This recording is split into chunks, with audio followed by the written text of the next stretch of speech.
bit of yelling back and forth still with what the plan is and what people want or don't want to happen there. At the end of the day, I believe, and we're not going to have much say in this, but I believe that something there is better than what's there. And I understand the people who want to have the park there and the quiet and the tranquility and all that. But before that was there was something else there that was much more active, and it created a pretty vibrant scene down there. So I hope that one day that a compromise can be reached to where we can have something that's an attractive place for people to go and eat, enjoy, and spend time outdoors there, because it's just, that area is dying for that type of development. Some people don't want to see it develop, which I do understand, but at the end of the day, I think it's best for the area if there's something. It's interesting because so many people think back to their youth and going and dining at restaurants along that area, and just... I remember. I do as well. I remember one over there. And, they start rattling off the first generation restaurant, the second generation restaurant that was there, and so forth. And then one moment takes all that away. Right. And here we are 20 years later, and you're like, well, is anything ever going to happen? And maybe. The best answer is maybe, because we're not a lot farther along now than we were a year ago when I attended a meeting to listen to this. Orleans is driving this. Jefferson is a part of it, but it's going to take a lot between Jefferson, Orleans, and the state to make something work in the end. Yeah, because what it's been is a fenced-in area. Right. It's not very attractive by any stretch of the imagination.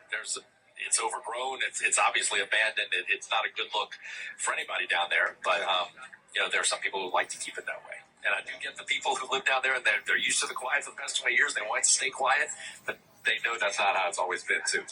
Yeah, hopefully we're able to, because it's just such a unique part of not only the city of New Orleans, but the parish of Jefferson. Yeah, and it's right there on that line, and we're both part of it. And it's tricky, and it's government, so...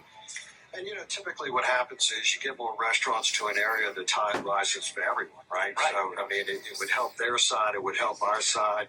We're so dependent on sales taxes, and restaurants are one of the biggest generators of sales taxes in our economy. Yeah, and we know the ups and downs the restaurant industry faces and continues to face, and it has faced in the past.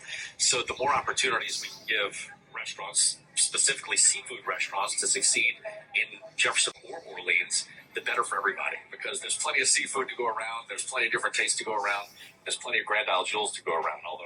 Focus on green space, wildlife, ecology. And while a park or a natural protection area is still a possibility for the 4-acre plot, some neighbors wonder if something similar to the nearby Bucktown March Boardwalk can be built, fostering a more eco-friendly approach to the lakefront. It makes so much sense to have two sites side by side, but a pedestrian bridge between the two.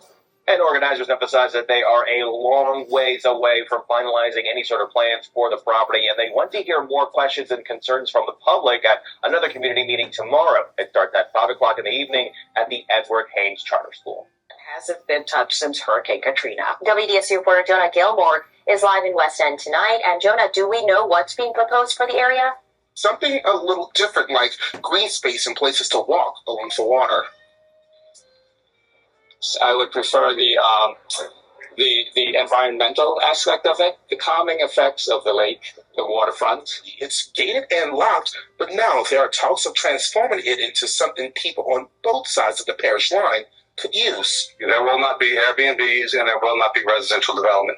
I know that was the big deal. Residents say times have changed and it should be put to a different use. They could make that a state preserve and tie that in to the area where the Eagles are. We could put a tower on the other side in Jefferson Parish where they've already done a great job of making that solely environmental. The property is only 4 acres, with the majority of it in Orleans Parish. Despite that, both parishes are agreeing to split whatever revenue it generates evenly.